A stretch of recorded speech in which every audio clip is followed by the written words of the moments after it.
Copyright disclaimer under Section 107 of the Copyright Act 1976. Allowance is made for fair use for purposes such as criticism, comment, news reporting, scholarship, and research. Fair use is a use permitted by copyright statute that might otherwise be infringing. Nonprofit, educational, or personal use tips the balance in favor of fair use. Thank you. Now enjoy the show. Hey, what's up, everybody? Aunties and aunts and everybody else. Thanks for tuning in to another episode of RAERAEs Review, where me and my homegirl Erin will let you know about the What's Going Down episode of The Real Housewives of Orange County. Y'all, please help me welcome Erin to the stage. Hello, happy Friday, aunts and unks. Yes, happy Friday. We made it. I want to give a little disclaimer. Feeling a little under the weather, y'all, but that's okay. We're going to push through. We're going to push through. My co-host is going to help me out, and I help her out. So we just going to do this thing like we knew this thing. Yep. Like that? Yes, I do. Okay. So, excuse me. See, there you go. So anyway, so we ain't going to dwell on that. We just going to move on. But just to let you know, excuse all of that, prematurely. However, Katie Von Teeth is the woman of the week, child. She is gaining so much notoriety as I believe she planned on. I know she's eating all this up. I feel it. I feel it. You know, I will say the way that she has been the piñata of the season, the storyline, the lady that everyone is beating up on and now has been banished for a spell. Girl. Get it, girl. You know, like you might as well. I mean, I think I saw in the mid-season trailer that she shoots another scene, so I don't think she's totally gone, but and I don't agree with that either, but me either. Anyway, I really do. Thank you. I really don't. I mean, and I stand behind you and I saying that this whole lie detector thing was greasy as hell.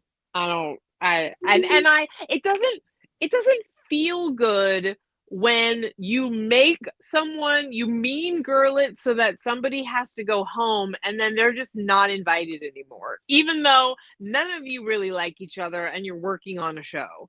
I just don't, the mean girlness to then start excluding this lady doesn't, I don't like it. I don't like Me it. either. Because you're all grimy. You all are in your own ways. I'm not saying she didn't do grimy shit. I'm not.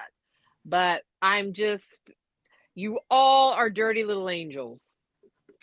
It's, it's the hypocrisy for me. Yes. Like, come on. Like, really? Yeah. And, we'll get into it because according to some folks, Shannon has recorded other people. Uh-oh. Let's get into it. Yeah, so to have been recorded is not so, although the timing was not good, I will admit. E2 Brute. Yes! Yes! 100%. Oh my gosh! 100. Oh. Okay, so let's just dive in head first. Dude, okay, so listen. Y'all, I know y'all been seeing and hearing all the scuttlebutt. I've been calling her Katie Von Teese. It's all good. It's a reference to SLC last or 2 years ago with Monica, whatever her last name is, and and how she was gooping the girls. Okay, yes. But so Gretchen. Okay, Gretchen and Emily meet up, y'all. Right? They are twinning. They got on the same top, the same bottom. I'm like, Stepford. I mean, come on, y'all. Come on.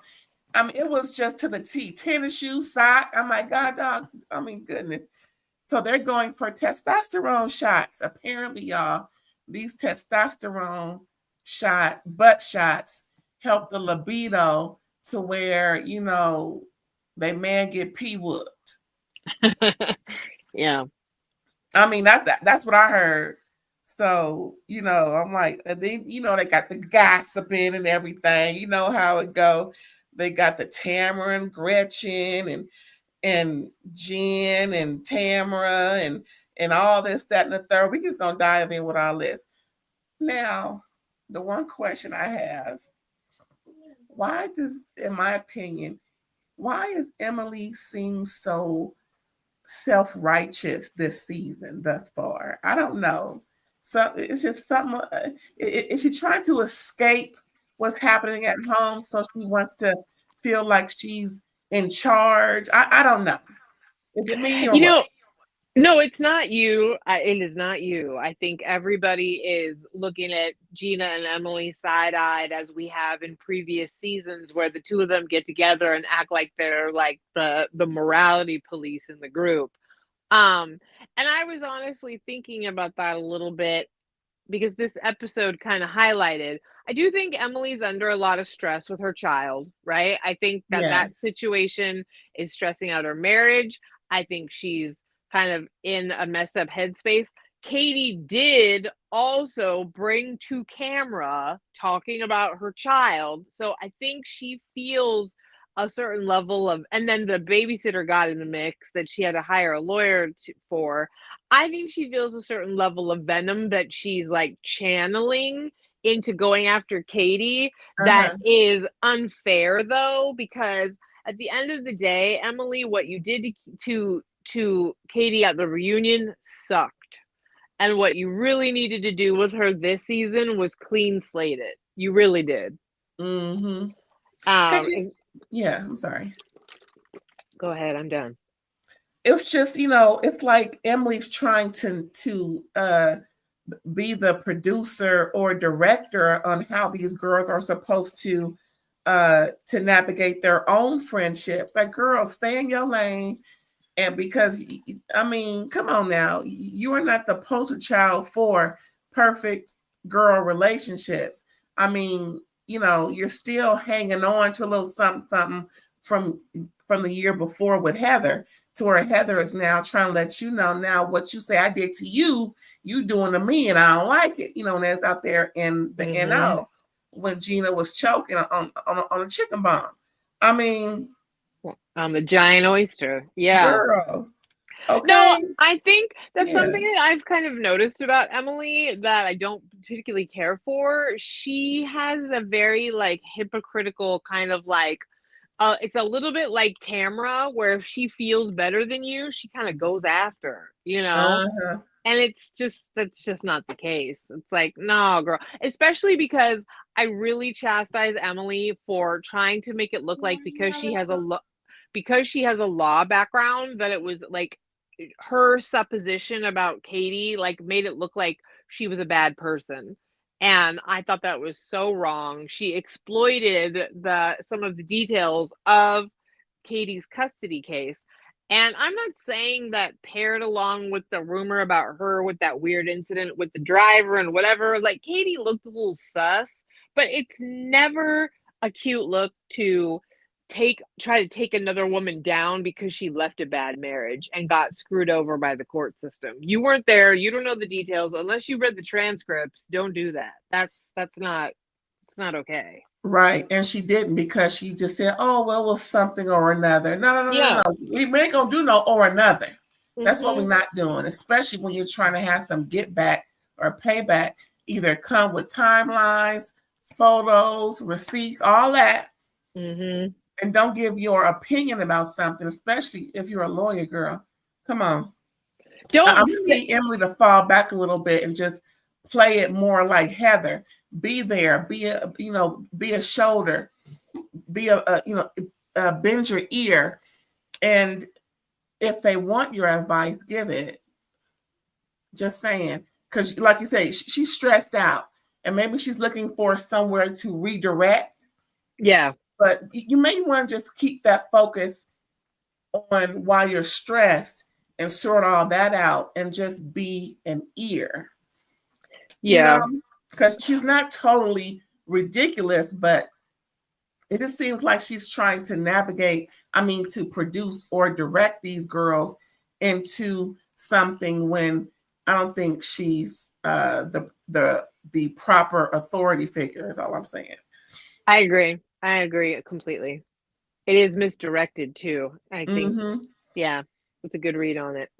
And speaking of Katie, she meet up with Jen for coffee. Girl, that was so awkward. I was like, ooh. 100. Ooh, yes. You can cut this with a butter knife. Golly. Yep. Oh, girl. Jen was there with her sunglasses on. Already got her food and drink. Girl, you couldn't wait. Mm-hmm. And then Katie walks up thinking it's gonna be all good, and she came, sat down, had receipts, y'all. Now, if I didn't watch the previous episode, that was the lie detector episode. You know, they found out all these things, and she didn't pass not one question. So Katie was like, "These people are paid actors. They are this and they are that." Had printouts from the computer child, and all Jen could think about is, this isn't the way to forge friendships.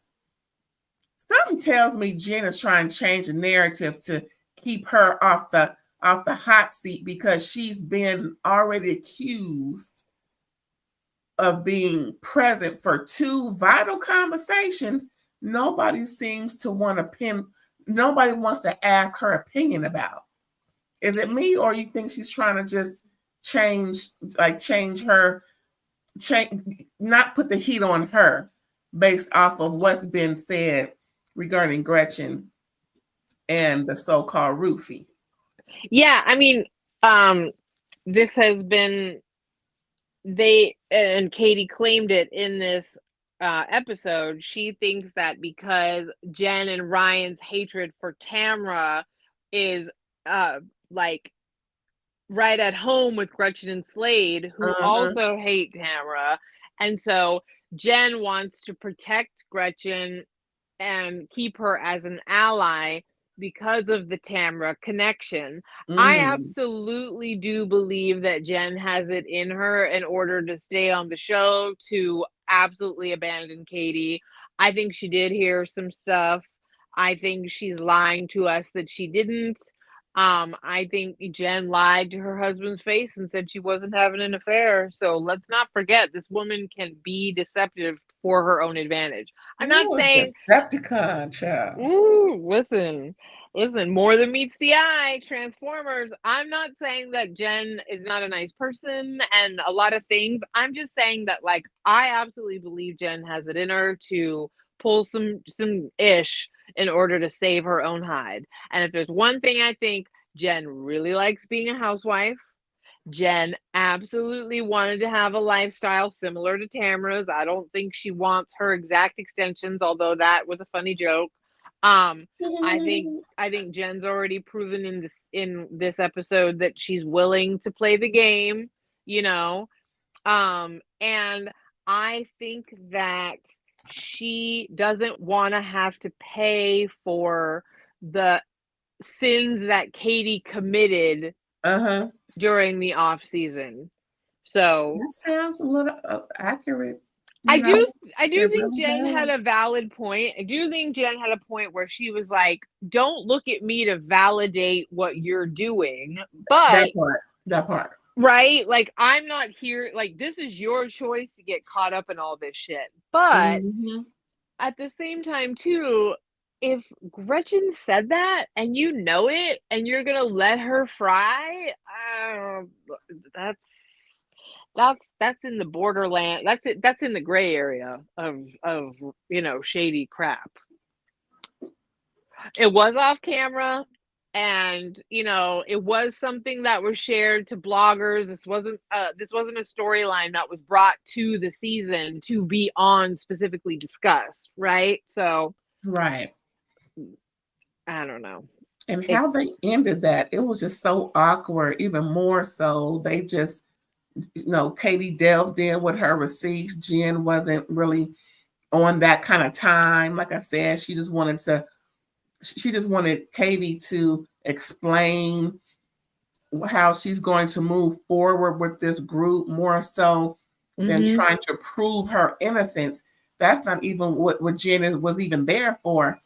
And I think she may have got a little help from her man and how to navigate with this, because this thing's real calculated. Even though she has a past, something tells me Ryan helped her with this.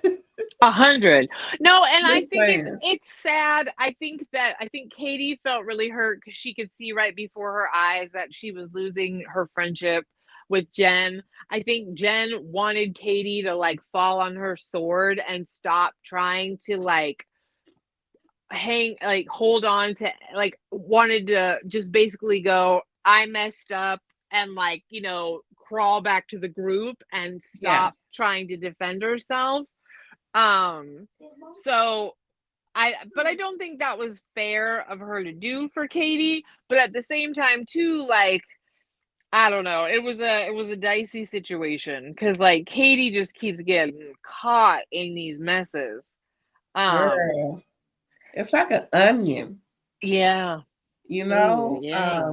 But yeah, I think I got a new name for Jen, Decepticon. Yeah, Jen the No. Decepticon, Katie Von Teese, No, because I just don't believe. I think Jen wants to be on the show more than she cares about telling the truth. I agree with that wholeheartedly. Yeah. Sorry, Jen. That's just, it is what it is, boo. That's what you're giving. That's what you're giving. You giving. Ain't nobody hating. We just saying. Calling it like it is. You want to be Switzerland, as they say. You want to not remember. You want to have amnesia. Well, this is, that's the price you pay. This is the second issue that you don't have no clue about now. Come on. Yeah. And now Tamara's scooping up your discarded friend. Well, I guess we can move on from there, child, because if she ain't going to get no info. That was not a very satisfying conversation between the two of them. It wasn't. It was basically like, you either like, it was basically like Jen being like, stop doing all this. And it's like, yeah, but she's actually bringing up a valid point that this whole lie detector thing was crap. And you just let her get sent away. And you're justifying the fact that you let your friend get bullied and you didn't do anything. You just watched.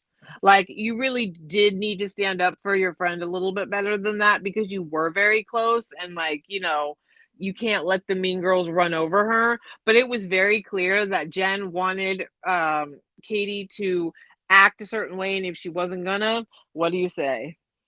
That made me that brought up a point I wanted to make, because had Jen came to Katie's defense, like, well, I was there and I didn't really hear any of all this, that would have caused Katie to say what she's been saying in her confessionals. And then they would have been looking at her little sideways, like, how do you not hear all this? But you were there. Yep. So she's playing it real, like, I don't know. What you mean you don't know? That's the conversation I'm waiting on, for them to address Jen. This is the second time we heard your name in some mess around the mess, but you don't know what the mess was. Girl, come on. So yeah. She playing. All right, so Gina, she goes and meets up with her ex. Wait, hold on.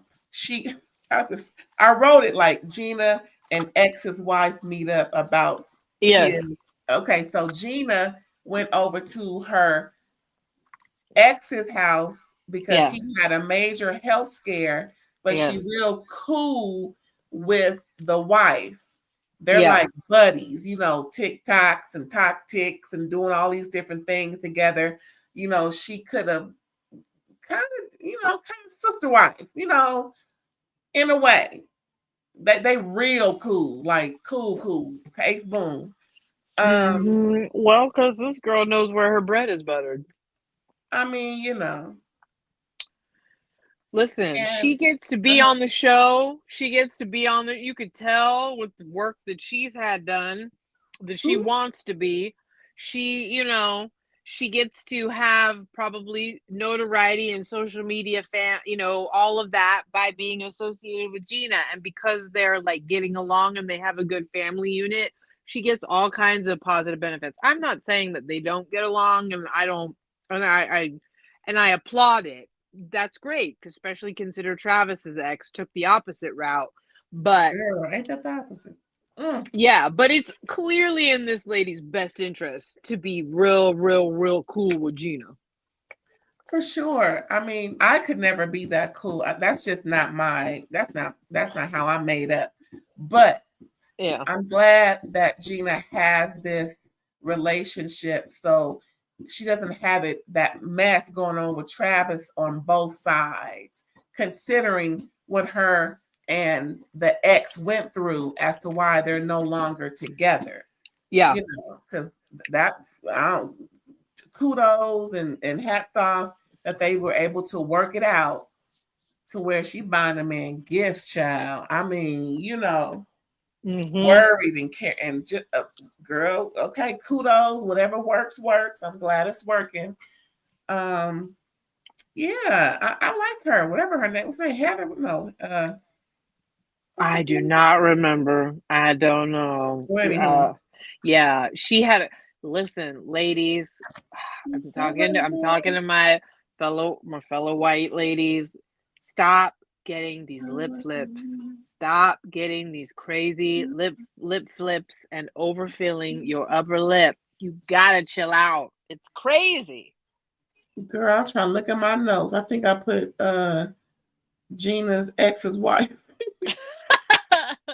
Yeah. That's her name.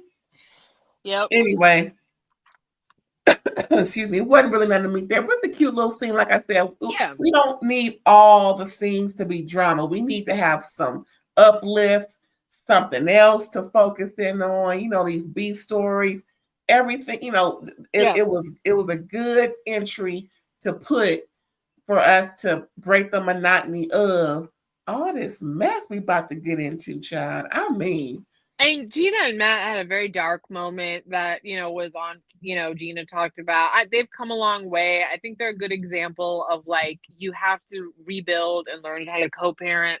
And people have their moments where they're at their worst in life. And, like, you know, as long as there's, like, not a repeated behavior or whatever, you know, right. they've all come a long way. It's a great success story that, you know, everybody's like seems to really get along. The four of them, Travis, Gina, Matt, and what's her name? Oh Lord. All right, so that lady. Girl, non-factor as far as I'm concerned. No shade. Right. But you cute, we like you, but we just don't know your name, girl. We'll get a next episode. How about that? We'll get you next time, girl. Some other time. Okay. Heather and Tamara meet up with Jen. Apparently it's supposed for it's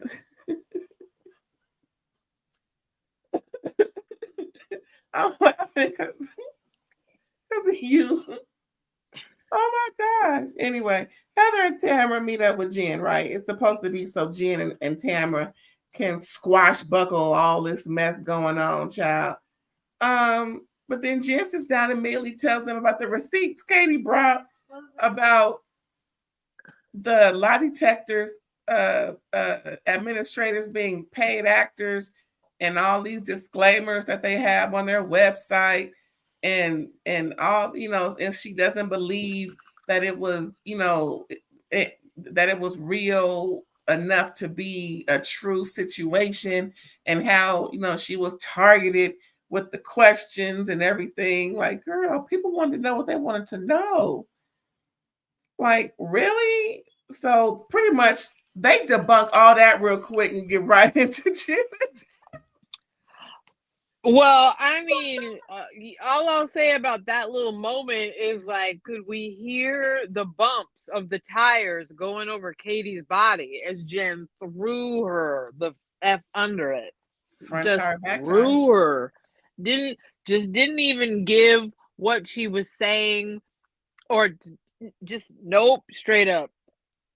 Nope, I'm gonna just air you out like you're the traitor now. I didn't think that was right. Bump, slow down. Yeah. So, okay.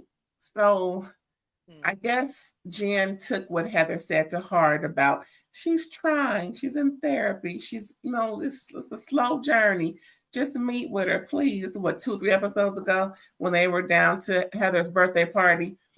And I guess Jen, finally took Heather up for it and said, okay, I'll meet with the heifer. And Jen wanted to give her, well, I'm sick of this. Let's move forward. We can move forward with you over there and me over here. But all this kissing on the mouth, grabbing my tush, all this puss bumping and all that. Girl, just say we good and move on. What is all this going on? It's fake as hell is what it is. Fake as hell. Yeah, when Tamara had the nerve to say, it gets bad because I care. Oh, get out of here.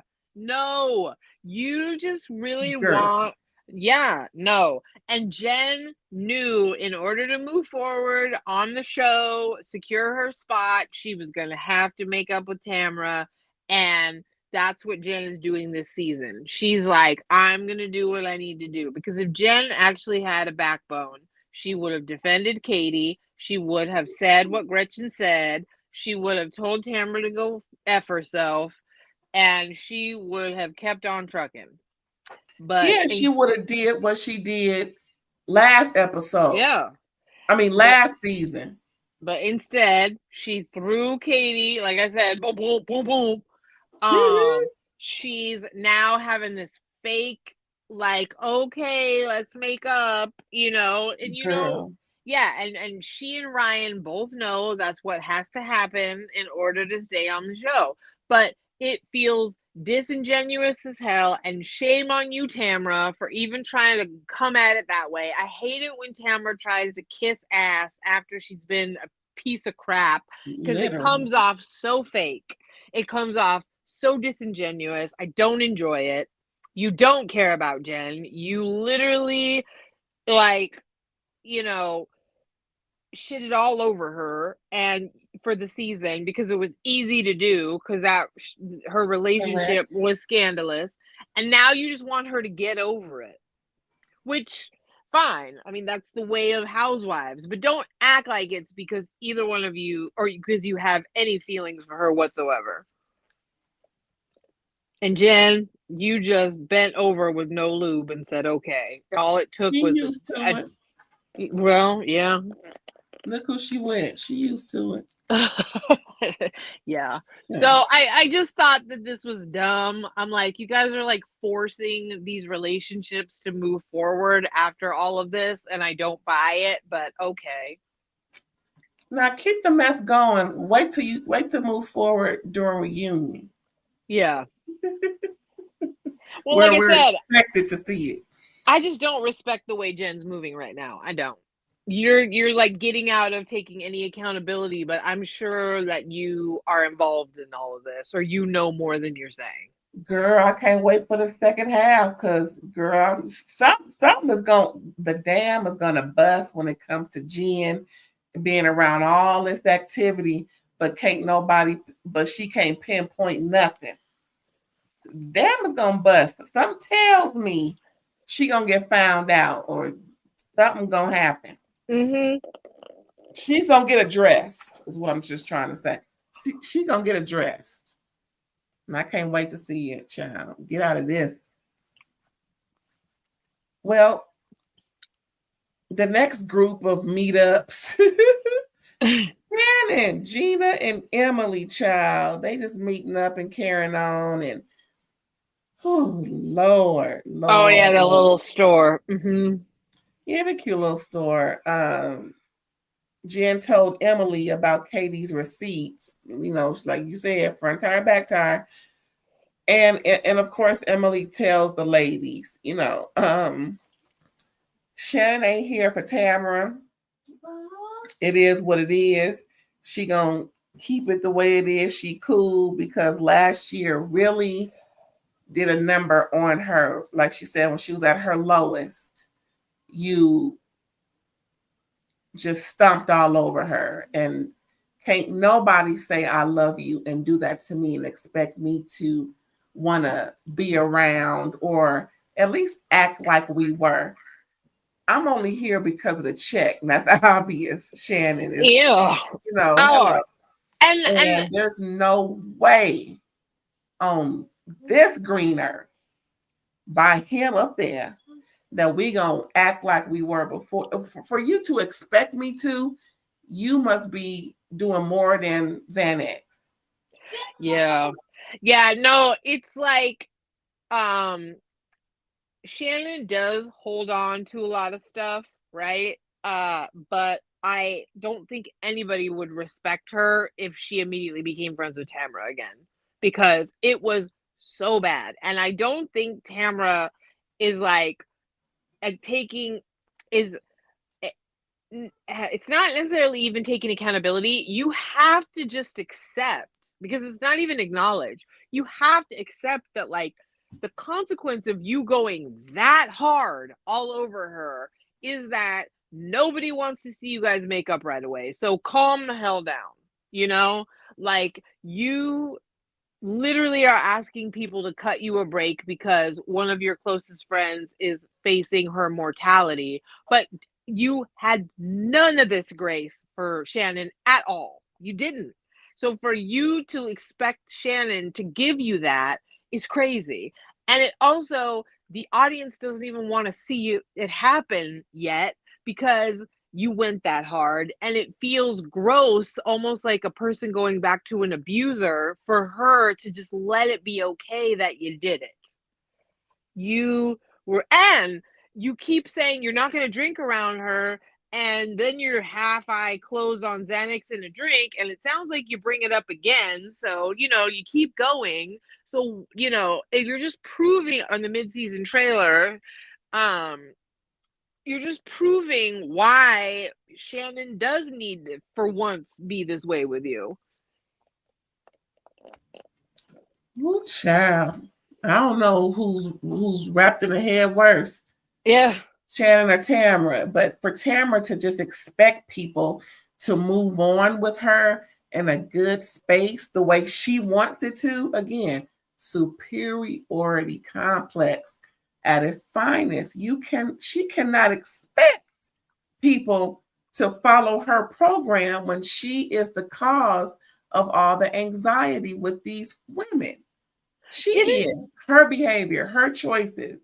Hadn't she already invited Shannon and Gina by this point to Temecula? And they were talking about it in the store as well. And like, I think so. Or was it later when Jen met up with Shannon there? Sorry, I think I'm jumping the gun.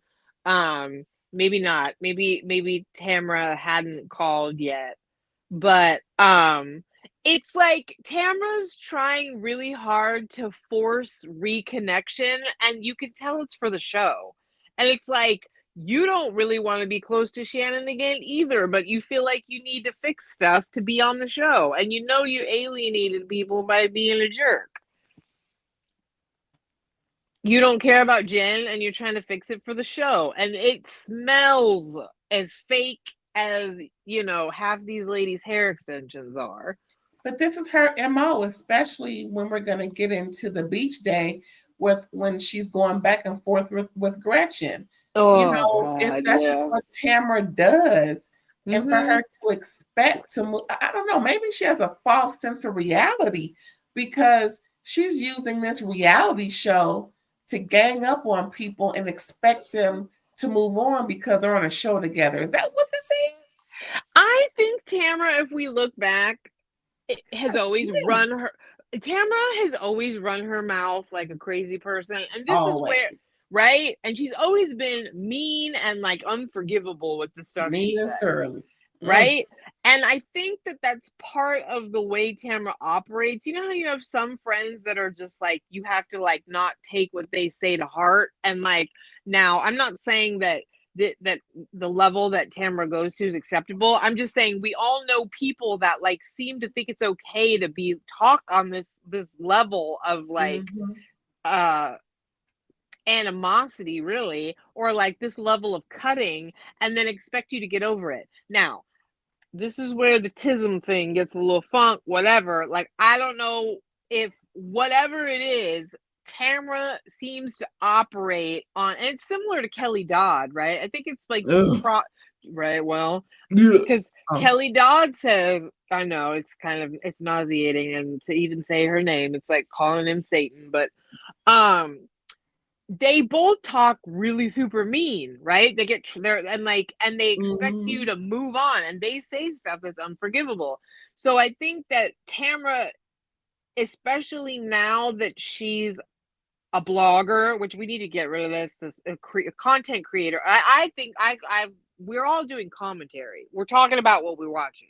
So to me, now that she does commentary, she runs her mouth even more, right? Because she's used to doing reviews on these shows, and she's not grasping the fact that if you're going to play both sides of the fence, you're going to pay for running your mouth. You just are. And now that people are trying to get some boundaries with you, you always want people to get over what you said, but like you don't seem to remember how vicious it was. And like sometimes it's unforgivable. Like sometimes it's I'll maybe forgive you, but I will not forget. Because if you talk about me as a parent, like there are just some things that like I'll look at you sideways forever because you said it. Like you were saying. So I don't really understand. I feel like she's like, to your point, back to your point though, because we all know I like to ramble, is that I feel like there's this weird like dumbness about like understanding that like you go too far with what you say to expect people to get over it the way you want them to. And I don't understand why, after all this time, you haven't learned that lesson. I really think she has a false sense of reality that she can behave this way because she's on this show, thinking that we're a cast, so we have to learn how to deal with each other. No, Heifer. Yeah, I think that's another good point to add to the mix, that she comes into this being like, but we have to make good TV, and I did what I need to do to move the story along, and you need to just get over it because, like you said, we're on a show collecting a paycheck, and we all know how the sausage is made. But it's like, no, like you said, no, Heifer, we don't want to see how it's made as the audience. Like, we don't want to feel like you all are remaining associated with each other despite being toxic and abusive to one another for a paycheck. We don't want to watch that. I'm just trying to make sense of it because I don't have a degree in that field of mind and psychology. You know, I would love to hear commentary from one of them, like a PhD of somebody that can really dissect. I'm gonna see if I can find somebody who's doing that. Ooh, girl, that'd be a good little thing. Anyway, because again, I'm just trying to make sense of this woman who is of this big old age that she is. Then look at her. She in the front, sitting loud and proud and wrong. Yeah. Yeah. Yeah. Well, and along with this, Emily divulges some more family drama with the ladies. If they didn't, well, we all know Emily knows, but not sure if Shannon knew to the extent, you know, she's trying to hang out with the ladies. Shane is doing stuff with the other kids. So she feels guilty that she's not there with the child that they're having issues with, their special needs child that they're having these issues with. And the child keeps calling her, even though the child didn't want to go with the dad. So the child made a decision. And so they're trying to help the child navigate and just wait for dad. Instead, he keeps, I don't want to say bothering her. That's the wrong word. But she's frustrated because she feels as though she needs to be there. But this is what her and Shane agreed to as far as parenting. But then she goes into divorce was mentioned because she's just at her wit's end with co-parenting. this delicate situation with their special needs kid. And it's just so freaking frustrating, you know? And they're just consoling her and everything. And it's just, girl, I feel your pain. I feel for you. But, Yeah. you know, if you are a united front, then do it and then talk about doing something different later. I don't know. But yeah, what were you I gonna say? mean, I think this just shows how emotionally kind of strung out Emily is, the way she's crying. She said she's feeling like this all the time. I think she's at, I think what they're going through is something a lot of parents can certainly empathize with and many can relate to. This is a rough period of time. They've got to get educated on they got to learn how to try and parent this. There's challenges there. It's a complicated thing. They're still navigating and there's been in the dark, right? So it'll get better. I'm sure that they're doing much better with Luke and his needs now than they were when they were filming this, because it seems like all of his stuff has like come to a head, right? Yeah, So they found so much more info out about it. So yeah, so I'm sure they're doing better now. This is just one of those periods of time where it's just stressful and dark, and everybody needs to do the best. Like, I think the way they consoled Emily was the best you can do is just support yeah, right. your friend and acknowledge that Mm-hmm. it's tough and that you're doing the best you can as a parent. If what you're doing is you're trying to figure it out, get educated, and you're trying to apply what advice you get from professionals to help your kid thrive. Right. That's all you can do. So I do feel for her. I think it would be great if she could at the reunion maybe reflect back and say that a lot of this maybe made her a bit more emotionally, like you were saying, like misdirected some of her stuff at Katie and different things because she was going through it, because she really has been kind of like in this mean girl kick that I just don't respect. Mm-hmm. The cheesy. Speaking of respect and what people don't respect, child. Yes. Katie Von Teese and Matt Von Teese. Yeah, I'm serious. The two of them are pretty trouble. Child. And Mm. and you know what? I think the two of them listen to us. If you watching, listening, because of the interviews that Katie's been doing, she all of a sudden isn't so naive and stupid and keeps saying about how her and Matt have a press background for 20 plus years. So of course they're friends with the media. Just like I said before, right? Where Mm-hmm. it's like, yeah, y'all have a background. You know how to navigate this stuff. And listening to them and just finishing out this episode, I started to think, okay, they come up with some good points, right? They Of do. course, we can't, no one's recording conversations, so we can't. So, excuse me, that's where it's their word against theirs at this point. And of course, we have someone who could, call it, but they don't want to get involved, Jen and Ryan, at this point. So we have Gretchen and Slade versus Katie and Matt, or vice versa, whatever you want to call it. And for every allegation, Katie and Matt has a return serve. That does sound plausible. However, there are media content creators, bloggers, vloggers, all these different reportings about that's not what you said, or yes, you said this. Mm-hmm. So who's going to break that tie at this point?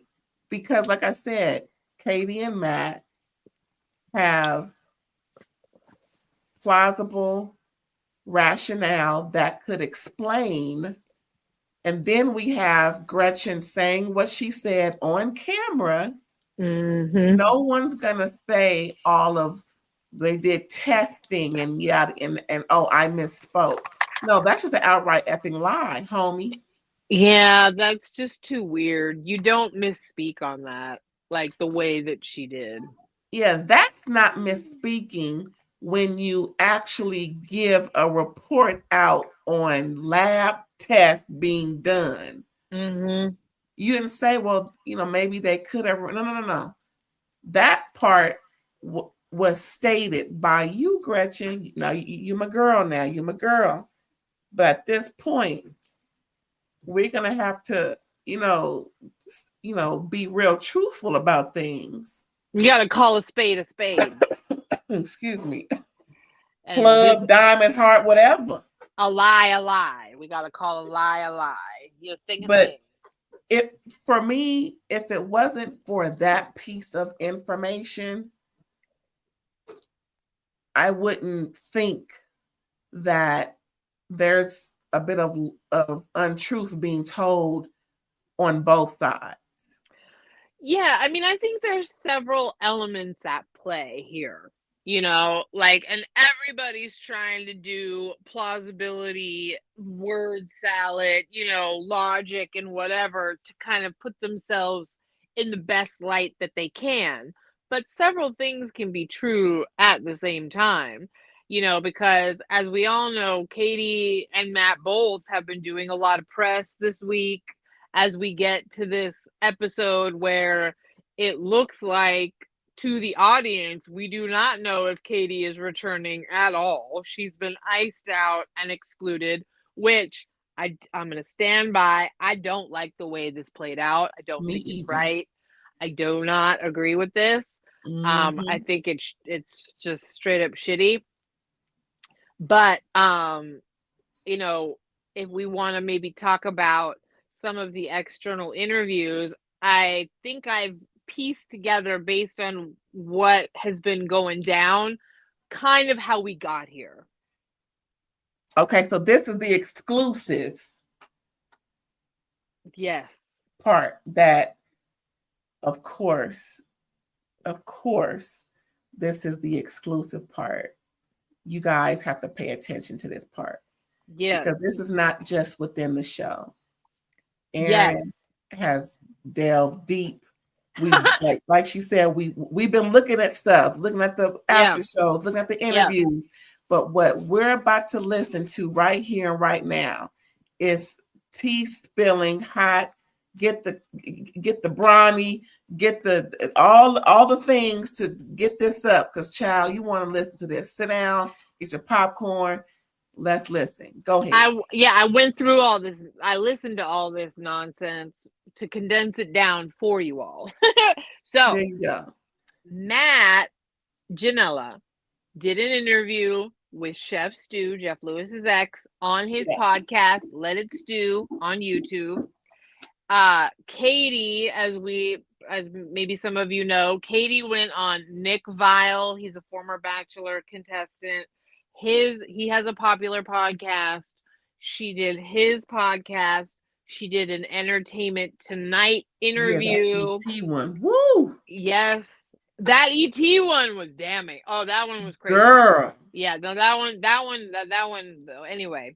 Carlos King went on Heather McDonald's podcast, Juicy Scoop, and they talked about this a little bit. So there's a tiny bit of contribution there. But and then Kiki went on Carlos's podcast and talked to him. And I listened to it all because I was like, if I'm going to do this, I'm going to do this. Hello. And so, she do this. Here's what's important to know. Here's what's agreed upon with all the various stories, right? Yes. Jen and Ryan were going to have dinner in October. This is after the reunion, or like right before, whatever, right before, after, around that time. They were going to have dinner with Katie and Matt. Jen and Ryan let Katie and Matt know, hey, we're bringing Gretchen and Slade with us. Okay? So they'd already befriended them and kind of bonded. The three couples got together. Right. At Mastro's, Matt says, absolutely, Slade and Gretchen talked about at that dinner Gretchen needing to go to the hospital. And that there's no way that Jen and Ryan wouldn't have been privy to that.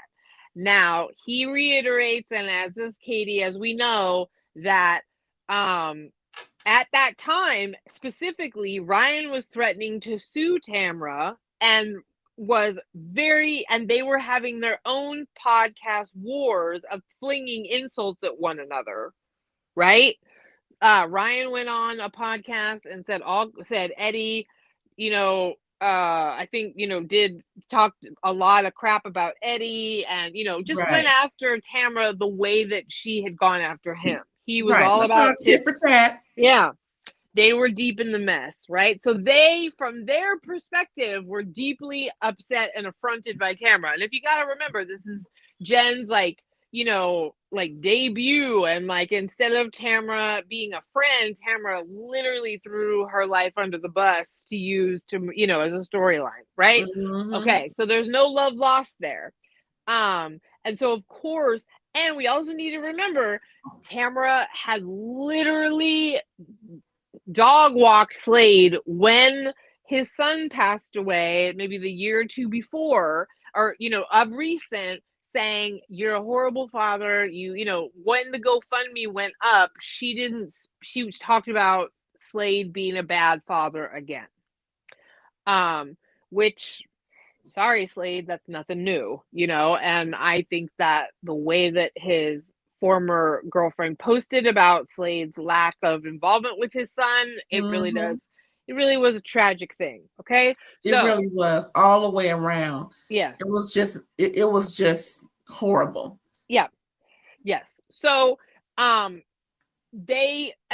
obviously they felt just as strongly about it. Now, this is my personal speculation. I think many drinks were had, and I think that they flapped their gums and put 20 on 10 to make Tamra look like I even had to go to the hospital. I just think that because Gretchen was not contracted to come back yet. That's something we need to make clear. So Katie and Matt weren't listening to this. And I don't think Slade and Gretchen wanted this to come to camera. I don't think they wanted, because they know it's not true, because they know Gretchen didn't go to the hospital and didn't get roofied. Now, do I think that at this point, when they're all gossiping about Tamra and how awful she is and blah, blah, blah, did they over dramatize? Yeah, we watched Slade fucking do yoga and an ice mask in his bedroom. I think Slade absolutely overproduces and all that crap. They ran their mouth. But what happened then is that Katie, I remember this is around the reunion, Katie keeps bringing up in the interviews that she was willing to talk about her divorce. She was willing to talk about her custody, but she was deeply hurt by the fact that it was used to make her look like a bad person instead of being talked about in in commiseration or in surviving. In how you do with your there's a word that I want, it's not coming to me, I need to let it go. So being a girl's girl, I mean, yes, give her some I can't think of it. In allegiance with each other, not to use it to make her look like a really bad person. So I think that that deeply upset Katie, because they did make her look, that was awful. We all agree, right? It was, and I think Katie turned around and desperately tried to control the narrative through using media as she has a background in. Makes sense. Right. So I absolutely think she, that's how we got the list of what we got. Her daughter, I still disagree. You shouldn't have let your daughter talk about Emily's child. That's a weird thing. You just shouldn't have let that come to camera. And you also kept it going because when the nanny came, you wanted to get back at Emily for what she did to you. I can't say I blame you there, but like you kept going, right? So you made an enemy out of Emily. Can I add something, Kate? Yeah, go, please. Oh, that thought. Remember last episode, in front of their small child, while Matt was making martinis or whatever, Katie went back on her word and said something really disparaging about her castmate in front of her child. Child was in the earshot, all of that. So to say that you wouldn't disparage your castmate in front of your children is an outright lie because you're doing it this season. Just wanted to add that in. Yeah, no, right. So and honestly, Emily could have used that to her advantage at the reunion, to get her get back. But so I think Katie was absolutely kind of shucking and jiving. Heather McDonald told Carlos King that like she'd already heard from other content creators that Katie was like befriending or like meeting up with or whatever. Yeah, she's really kind of like running her mouth.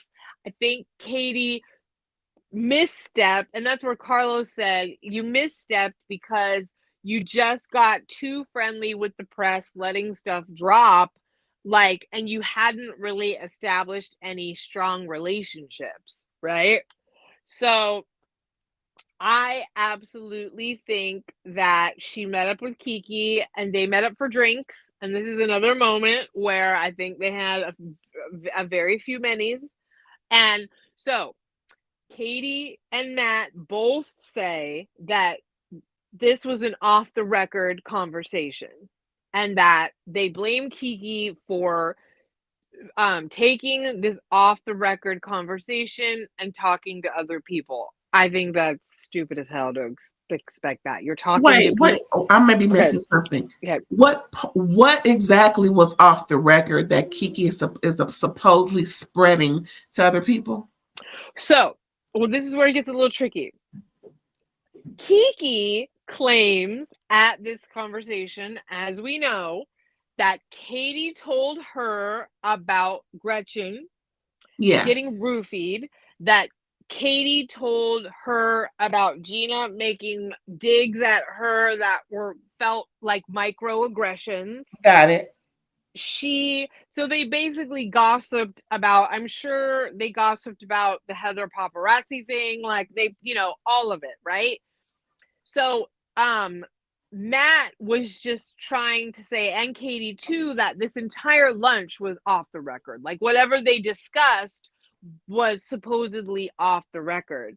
So, and Kiki herself has said, I would hope that people would know that they could trust me, with information. And that's where I kind of look at Kiki a little side-eyed and be like, and Katie too, and be like, why did either one of you expect that the other wouldn't gossip about this juicy information? Just because they, yes. Okay, correct me if I'm wrong, but didn't Katie say she never said that to Kiki in the first place? So that's the newest layer on this. Hell no. Shit Sunday. Right. So, I'm just prefacing. That's why I was like, what? Yeah. So, Katie's now claiming that Kiki wanted airtime. She wanted, press and all of this. So she's claiming Katie said this to her and she did not. But she did not. That's what she's claiming, which I'm like, excuse me? She's saying she didn't say this at all. And I'm like, I just straight up do not believe you. The coincidence is too uncanny. And I don't think that Gretchen and Slade were running around whoever they could tell, putting sauce on a 17-year-old story in order to get it back out in the press. I just don't. There's not another person that I think would tell Kiki, especially at the time and all of that. I just don't believe it. So, And furthermore, I'm sorry. Yeah, no, And jump in furthermore, anytime. why would Kiki think this up? Yeah. So who goes back up to 11 years ago to put sauce on a story that no one gives a shit about? And then go talk to 2 other people in the press about it. And like, so I just think I that call it was, bull. I call yeah, it. 100. I just think that, and another thing too, like, you're talking to someone that talks about the gossip that you guys have for a living. It is the stupidest thing you could possibly do to think that you running your mouth about these salacious little gossipy tidbits are not going to be gossiped about with other people. Now, maybe you can expect her to not bring it to the Talk of Shame, her actual show, because you guys were kikiing off rip, like offline. But you can't expect her to not go talk to her other friends. Guess what I heard? Can you believe this shit? You cannot, because that's what you did. Guess what I heard? You won't believe this shit, right? You were gossiping too. Girl. So that's where I'm kind of looking at her going, so on the Entertainment Tonight interview, she said, I did not say that to Kiki. And then the interviewer, I'm sorry, I don't remember your name, sir. He literally said to her, okay. And then he said, so how did she happen to have the exact same information that you didn't tell her? The same question I just asked. Yeah. And she said, I don't know. And that's where I'm like, that's where you lose me, girl. That's where you lose me. There are these times where people look at you and ask you a direct question and you go, I don't know, or I didn't know, I didn't realize, I didn't whatever. And it's like, yes, you did. I don't believe you. I don't believe you. So let's get back to the timeline. Aaron. Yes. This is where I wish I could have had this, but I didn't think I needed it. This is where you insert that clip from Menace to Society when Kane gets busted by the cop. You know you done fucked up, right? For all y'all who saw Menace to Society, you know what I'm talking about. Yeah. When Bill Duke, real person, played the cop, detective investigating what Kane done did. And that's when Kane said something he wasn't supposed to say. He said, well, you know you done fucked up, right? Yeah. That is the insert that goes right here. Because Katie, girl, you know you done fucked up, right? Right. Oh, yeah. So let's add a little more nuance to the situation. So because nobody knew Gretchen was coming back on, then we find out Gretchen is coming back. And all of a sudden, the information that Katie dropped is now more of a salacious detail because Gretchen is joining. And knowing that and we all knew Naked Wasted was going to come up with Gretchen coming back because, duh, right? Correct. And so that's why Kiki went and talked to her friends, her cohorts, her colleagues, because she had clearly been given some info that wasn't worth dusting off before Gretchen was announced to come back. But now that she's coming back, oh well, we have an exclusive, as Alexander Rogers would say. Yes. So she spoke with somebody from the Daily Mail and Dave Quinn, the other reporter. That's how we've kind of figured out who the two were. Now, it was stupid of Katie to also not realize that this community of gossiper, these people wouldn't also have a professional relationship and a friendship with Tamra, who's been around forever. And these people, although professionals and although in journalism to a degree, are also commentary and gossip bloggers, and like they all have their own friendships within the Bravo celebrity world. And it's ridiculous to think that they wouldn't, because they're in the same industry. So I think that Dave Quinn had an alliance to Tamra over Katie for sure, and was like, heads up, this is a dark ass story that's about to come up.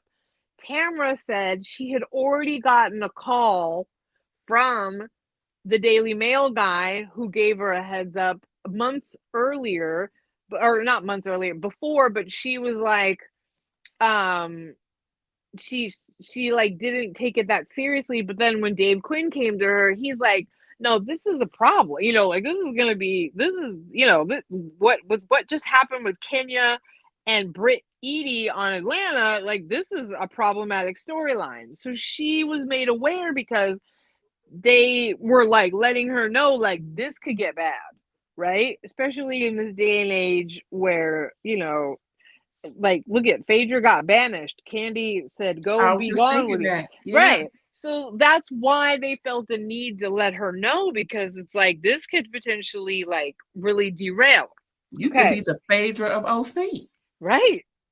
So now we have another layer of, I think that once that Slade caught wind that this storyline was going to make it to filming, he panicked and freaked out, which is why he 911'd Matt, which is why, and which what they've talked about, right? He made a very convincing case. I have Alex Basket. Now, I'm pretty sure that production was also angry with Katie because they felt like they don't want a roofie storyline.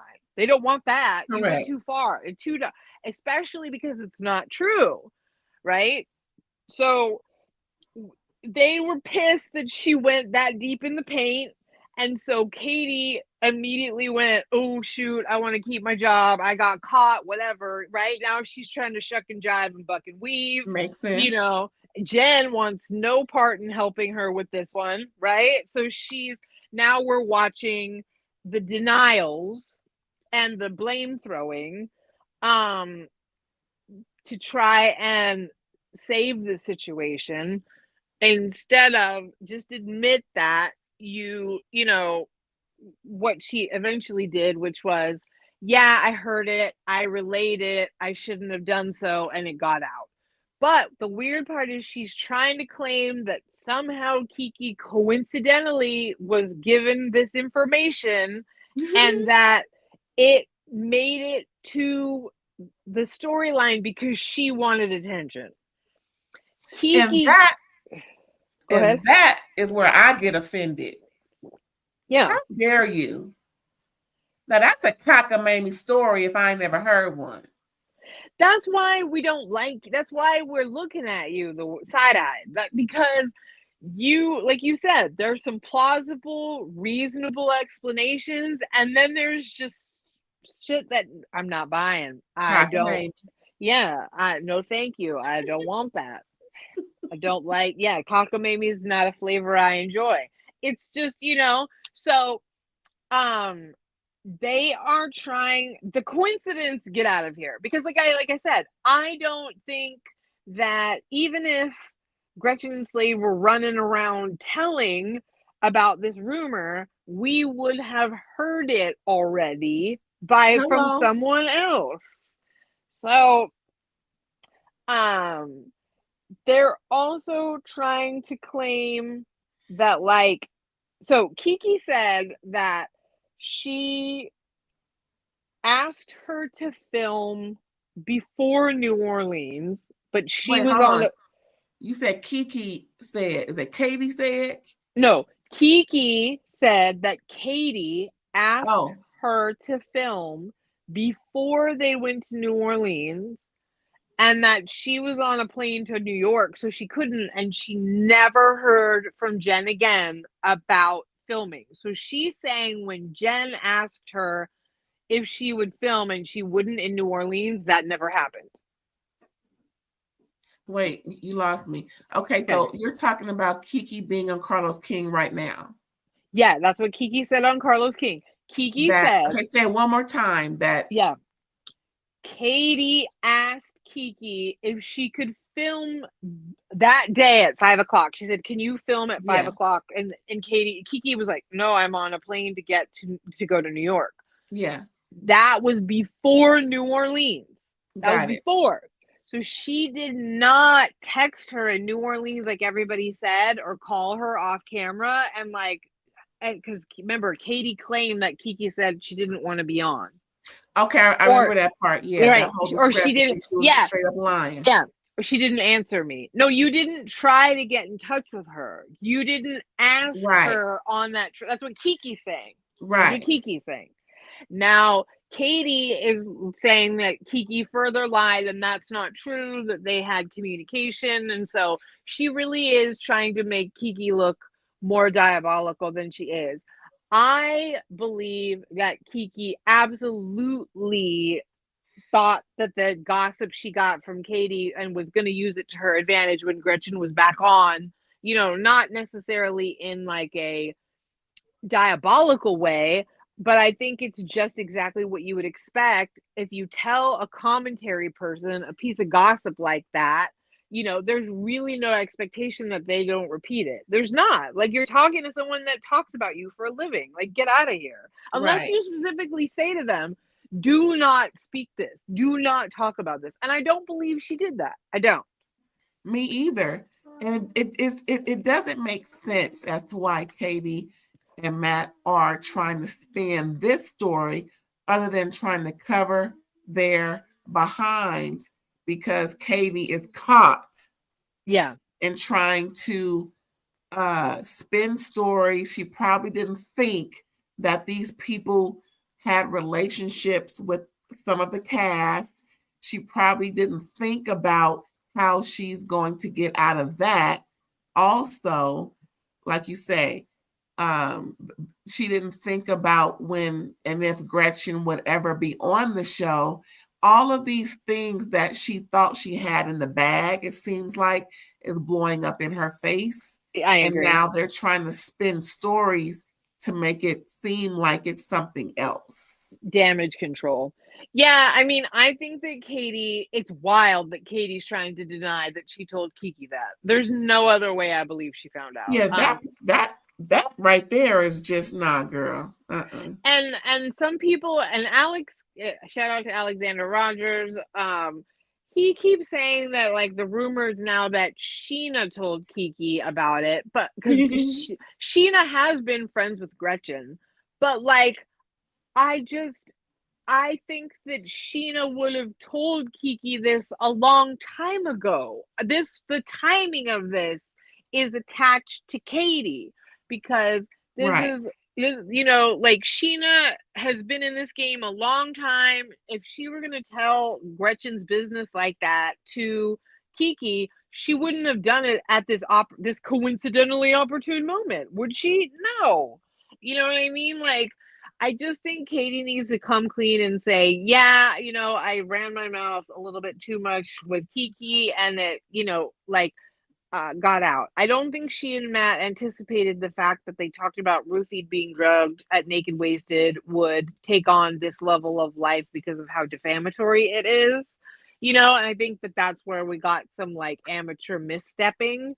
But I also think that I do think that Slade and Gretchen put some sauce on it and were trying to do damage control. And Gretchen cooked her own damn goose by being so inconsistent in freaking, even the way she said it when they were in the car. What? I did go to the hospital. It was such a weird voice too. You know what I mean? Where you're like, what is happening right now? So yeah, I've noticed her acting skills are see-through. Like when she's gulping and all, like, girl, you're putting on the Ritz right now. Yeah. So, it's kind of bad. You my girl, but yeah. So, and the thing is, obviously, Tamra was like, I'm gonna use this to my advantage versus the other way around. You're not ambushing me about this shit. I'm gonna bring it to camera to use this and put it and set it up the way I want it to go. Ooh, child. So we got the two interviews with Katie, Kiki on Carlos on Heather McDonald's Juicy Scoop, Matt on Stew. Let It Stew with Chef Stew. Was there any more besides the after shows and stuff that they're just going back and forth again? Jen act like she got amnesia, child. Well, there is an earlier interview where Gretchen and Slade went on Juicy Scoop with Heather McDonald. That was like I think like 2 weeks ago, maybe. They were, I think, trying to get in. They were trying to get in front of this, I think, because Gretchen admits she misspoke even then. Right. But yeah, so yeah, those are all of the things that are circulating. And here's to put maybe an end cap on all of this extras. A couple people asked, Katie, do you want to come back? Are you willing to try and work on some relationships? And just as I predicted, yeah, Tamara is cozying up to Katie. Katie said Tamara's the only one that called to check on her. I'm like, yeah, because Tamara has no one on her side and she knows you're on an island. So now she's going to say, let's join forces because this woman, yeah, because this woman does this shit for a paycheck and she needs a friend. And so do you. And I think, you know, obviously she's okay to play it. So they were asking Katie if she wanted to come back next season, and I think she should, because she's allowed to have a redemption arc just like anybody else if she's capable of having one. And I would rather it not end on this mean girl ostracized note where like Gretchen clearly lied and Jen is not copping to what she knows. And so we're just going to villainize this woman that made a bunch of mistakes and like not even let her have an opportunity. Shannon hit a house with a car and we let her come back and have a redemption story. So why don't we let this lady do it? I think this reality TV circus has emboldened the bullshit. Yes. Exacerbated by production, enforced by the networks. Therefore, whoever wants to redeem themselves should at any point. No one should leave a scene unless something volatile or dangerous is happening. And certainly, whoever wants to crash and burn, let them, because apparently that's what they want them to do any damn way. Yeah. Like I said, I think Katie overshot trying to get to control the narrative after she got wrung out. And after she got wrung out at the reunion, I think she was devastated. She kept bringing that up over and over again. And as she was pleading her case about how she never expected those things to be used against her. And I agree. I think if you could just be super honest and say, I felt like I had my character completely assassinated after the reunion. So I ran my mouth a little bit. I tried to like shuck and jive. I have a media background. Like things I said got out, and I found myself maybe caught in some things that alienated me from the cast unintentionally. If you could just do that, instead of trying to act like, well, I did do all these things, but I didn't do that. Well, I didn't do that, but then actually I did do that, but I was told to lie by these people, and so I did what I needed to do. So like, that's why I did that.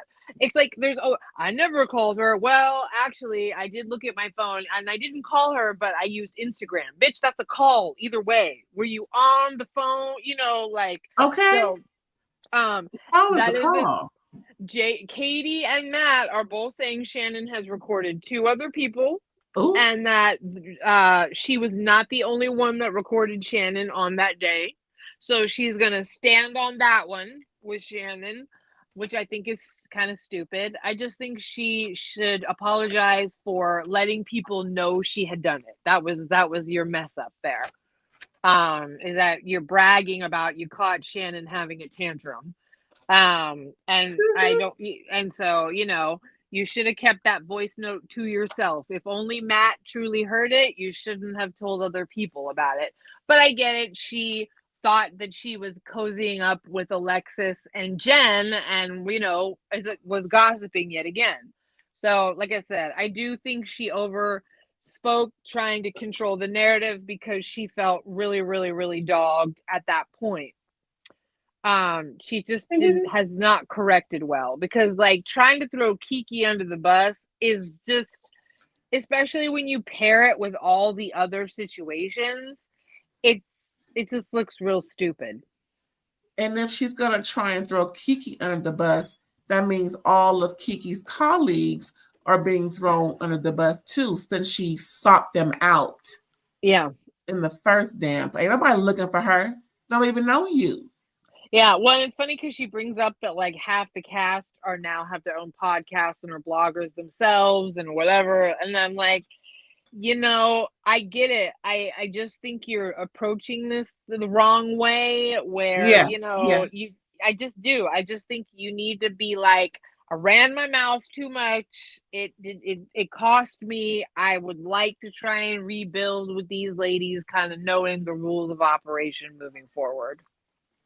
I honestly see her on this show with all of these concocted what do we call them? All these concoctions that she has created, similar to how Vicky used to be on this show. Get caught and then just try and prove that she's right in a way to I don't know. I would hope that Katie would. Okay, Katie got in over her head. She didn't realize certain relationships would meet and confer about the bullshit. About the bull that she has been spewing, and her and her husband's background. They're just trying to save face at this point. I think so too. Trying to throw the other ladies under the bus, as far as, well, if they say that they're not friends with bloggers and they're blogging, what sense does that make? No. We're not doing that. How about you just make sure that your ish is tight? How about you make sure that there are no holes in your story that can be plugged up with someone else's truth? Because at this point, you're telling your truth and not the truth. Just saying. Yeah.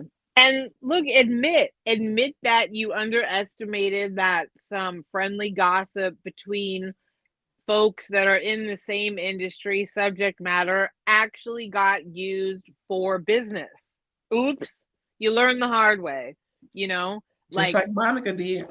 Right. You want to be in and out. You want to play in this sandbox. You're going to have to accept the fact that at the end of the day, you all are gossiping about each other for an audience, and it's our judgment for sport to look at what you do and talk about it. So you are in this game. You underestimated how much of a plot line this would be taken to production, and you misstepped. Girl, and we ain't even done with the episode, y'all. That was just exclusives. Oh my gosh. Ooh. Was that all the exclusives? Yes, I think so. I think we've thoroughly. I mean, if you need to it starts to get confusing after a while, trying to keep up everybody's points and stories, and this happened, but this didn't happen, and it happened like this, and this about. You start to make your head swim, and I'll end it on this. Sometimes I get a little bit annoyed with how much everybody goes and tries to use the media to plead their case in situations like this. Because everybody looks like a liar, because everybody has conflicting stories. So you're starting to go like, can I just watch TV, or do I literally have to go Sherlock Holmesing all of this to even know if I'm being played? But you have to put it all together for it to make sense, like we're doing now. Because if only they saw the show, they wouldn't have all the stuff that you've introduced to this show, explaining why things are happening on this show, because they all are a puzzle putting together and creating exactly, well, curating exactly what transpired. Because there's a lot being left out of this episode that the exclusives make sense.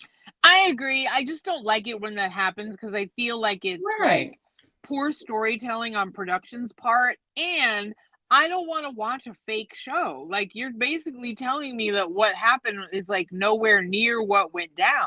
Like I don't like to have to go digging for the truth because I feel like production is not giving me, or there's like, I don't like rooting for or rooting against somebody that if I knew the truth, I wouldn't do that. I don't like that. That's what I'm not cool with.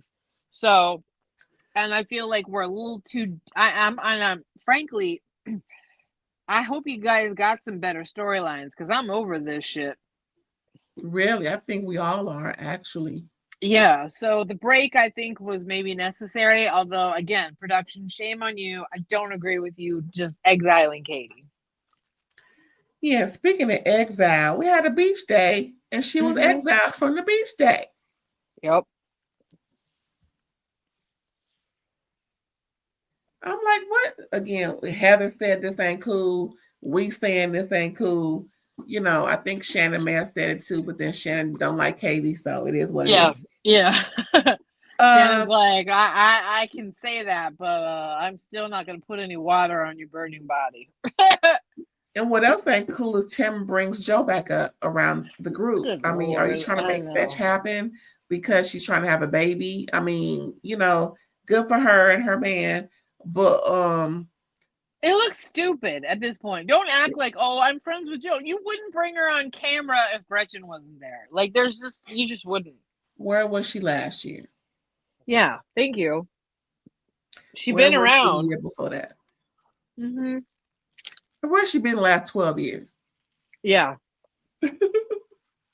Anywho, so they learn how to volleyball games, and apparently Gina's the MVP, out there diving and carrying on, and Heather's like, I'm cheerleading, coaching with my what's that thing, the little umbrella thing she had on? Parasol, thank you. She's like, girl. But she kind of later explained, I think on the after show, that she did that as a kid, got hurt, and as she gets older, she don't want to get hurt, because after a while, bones start to deteriorate. Joints, muscles, ligaments, all the muscles, all of your structural components to keep you upright starts to degenerate. So we don't want to cause that any more anxiety as it already has. So I'm with Heather. They seriously. I'm sorry. No, I interrupted. I'll finish, please. I'm gonna say this one thing. Yeah. I like to look down the steps when I walk down at this point. Just saying. Yeah. I feel you have the girl. She brought up Glamis, I think it was, where they were in that ATV, that off-roading act. They could have died. Straight up died. They were so lucky that they weren't even way worse hurt. Like, that was awful. That flip and that all of that. Like, they were so lucky that they weren't seriously injured, much less dead. And so I really do respect Heather being like, I've done this stuff on the show. I have, played your little reindeer games. And now that I'm in my 50s, I am not getting hurt. Like you said, I'm not going to do it. And I'm with her. Because after some of the situations that they've put them in, I'm like, no, you don't pay me enough.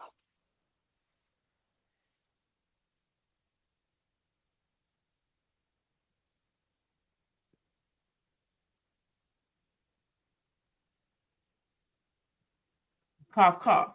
Okay. Got it. I was like, I think I know what's happening, but if we go for a few more seconds, I might be concerned. All right. So yeah, Heather's on the sidelines looking at everybody as the smart lady, and Shannon's having some cheese because that's all that the budget would allow. Child, that whole thing about Shannon eating that cheese, they're looking for her. She's supposed to be playing. So now I'm gonna pick in some cheese, so I'll be all right. Yep. Girl, anywho, what else happened? What was I about to say? Looking at my notes, chat. Oh, so they volleyball and everything, and then they start to talk. So all that sweating is over. They commune with each other and talking, and they end up talking about their kids. The accolades, and then we got a little down part, but then it got cute. So while they're all talking about, because Heather wanted it to be, what she say, Happy Friday, or what something in Like, reference to Happy Friday. What do you remember what she said? What she called like, it? No, it was like Good News Friday or something like that. It was like, talk about good news. Okay. Something like Pretty that. much something like what we talking Yeah. about. So they're all, giving their, excuse me, accolades regarding their kids. And everybody but Shannon had something kind of cool. But Heather's daughter, the 18-year-old, is college surfing. She didn't get the Cal State. No, girl, what's the doggone school? Is the thing?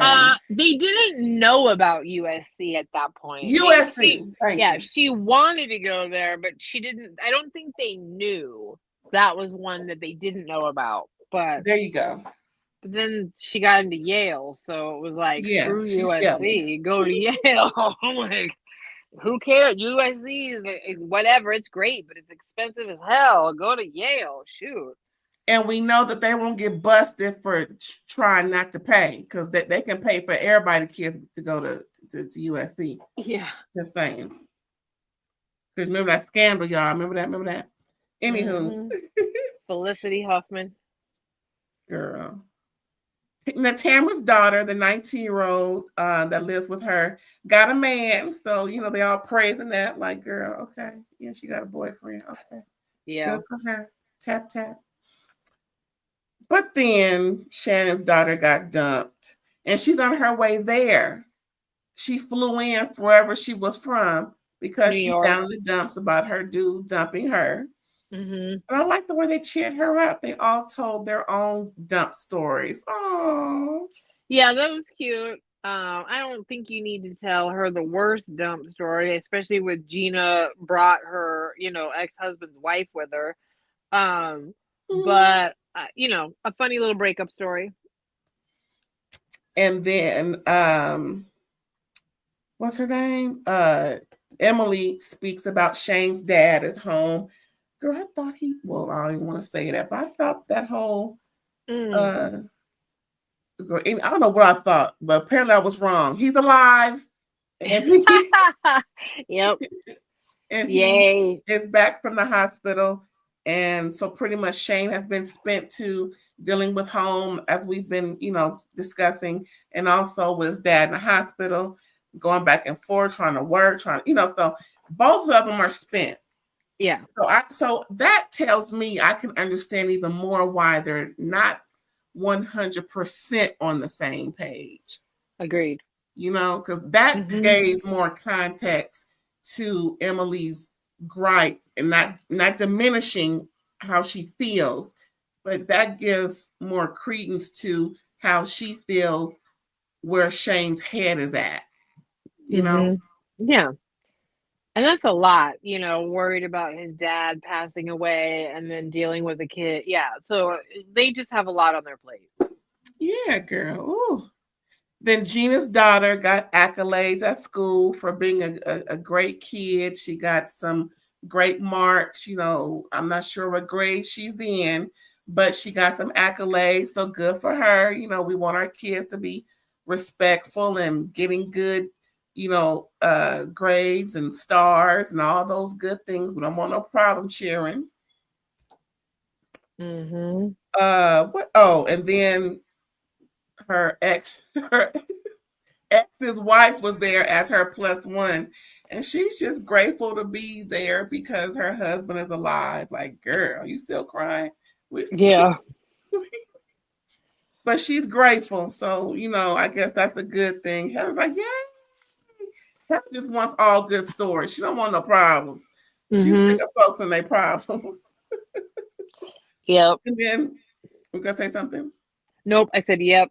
Okay, so again, this is the good feeling moment that I mentioned before, y'all. We still need some uplift, right? So Jen speaks about how she and Tamara made up. Yay! Fake as hell. And then look at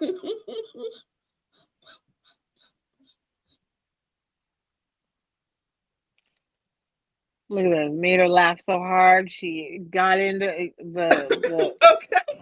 The illness got in there.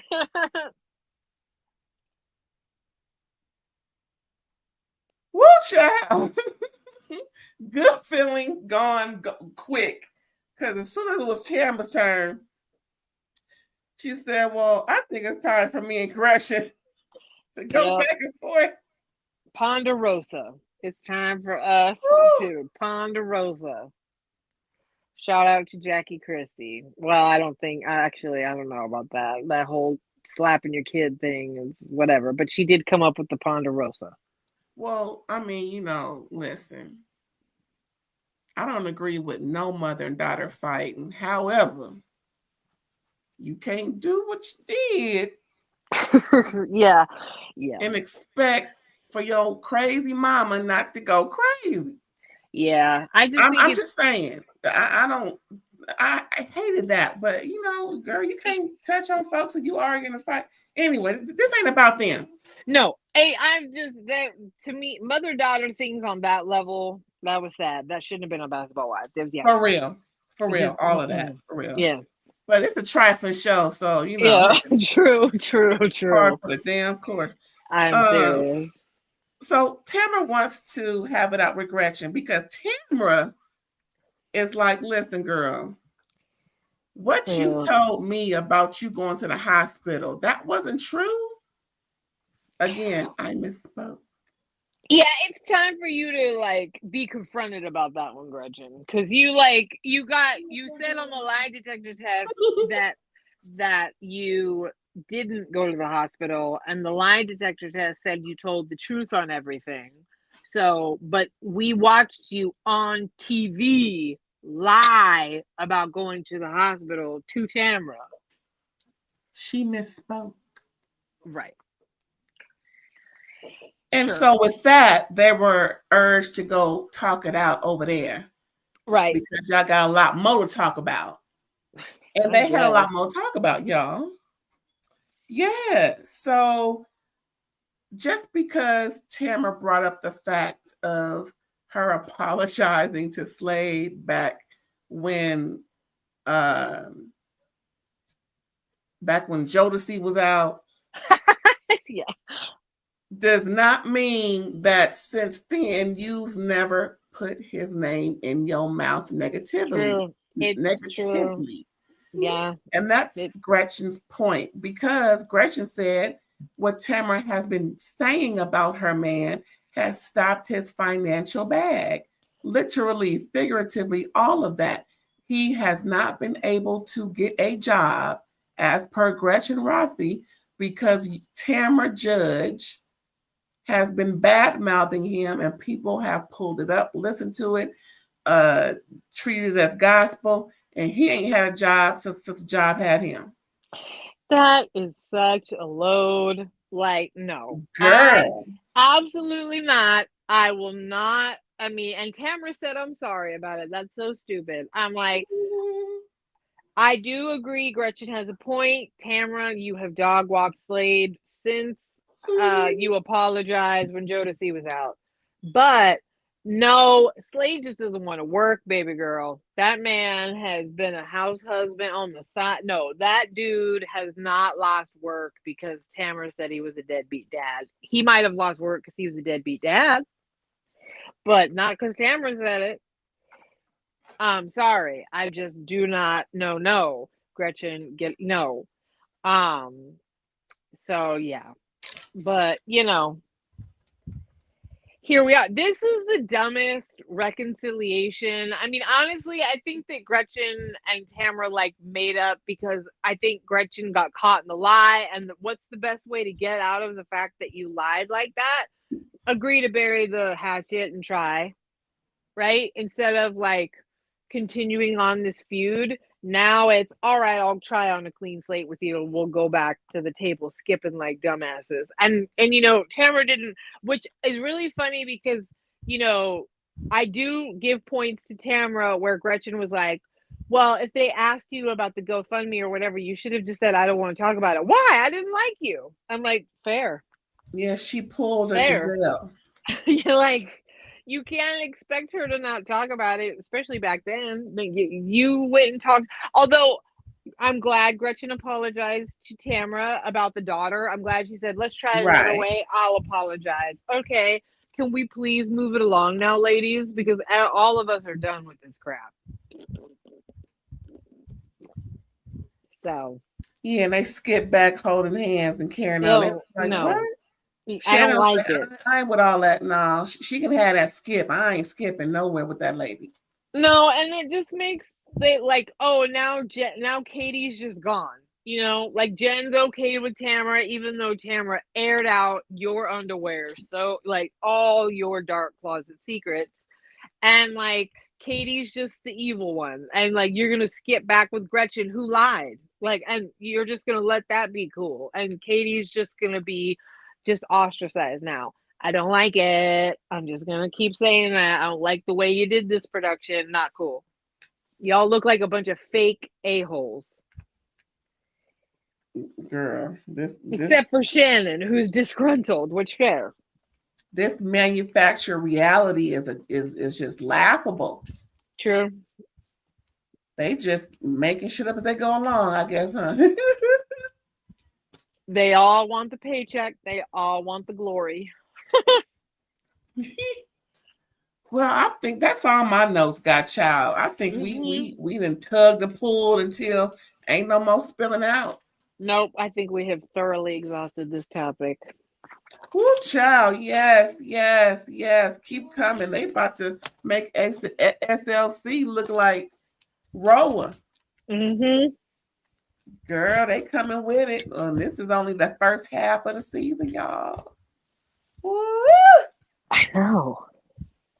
Well, we hope you enjoyed this live about these heifers down to the OC. These oranges is looking more like, what's the little things? Tangelos. No, they're looking more like tomatoes, where people are getting off their chariots, like Mariah Huck would say. They look more like tomatoes and oranges that they're throwing at each other. And bring Katie back, dagnabbit. All y'all trifling. How about that? Yeah. Except for Heather. So with that being said, that's my new thing. I'm gonna use it now. With that being said, you guys, Mrs. Aaron has some exciting new. Well, it's not nothing new per se. I'm just trying to build it up to sound something different. Anyway, y'all, we're gonna find out where we can find Aaron when she ain't talking ish with me over here. Where can we find you, Miss Ma'am? You can find me on Facebook at Psychic Aaron Boyd. You can find me on Instagram or Threads at psychic_ELB. If you would like to get a psychic reading, hit me up in the DMs. I do offer the Aunts and Unks, a friends and family discount. All right, y'all. Don't forget that. Please don't forget to like, comment, let us know what's going on. How do you feel about the exclusives that was dished out in this episode? I'm gonna put a book earmark, whatever the marks are they call, child, so y'all know where it's at when you tune in. But don't forget to subscribe. I need about 250 more of y'all to hit that button, click that bell, make sure it's black so you know all of the notifications that I give when we go live, or even if it's pre-recorded. And of course, we got some shows coming through. SLC coming through, Potomac coming through, Selling Sunset. Me and my homegirl Erin gonna be talking about that. Southern Charm gonna be coming through. We're gonna be talking about that and Reasonable Doubt. It's a whole lot coming through, y'all. 2025 is gonna go out with a bang. I think it's gonna be like 10 shows popping off this holiday. Anyway, we're gonna just say adios. Bye, y'all.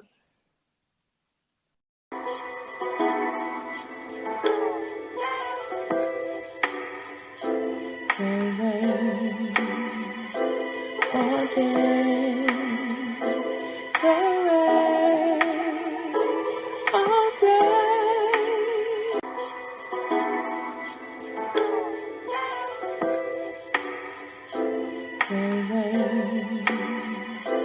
All day.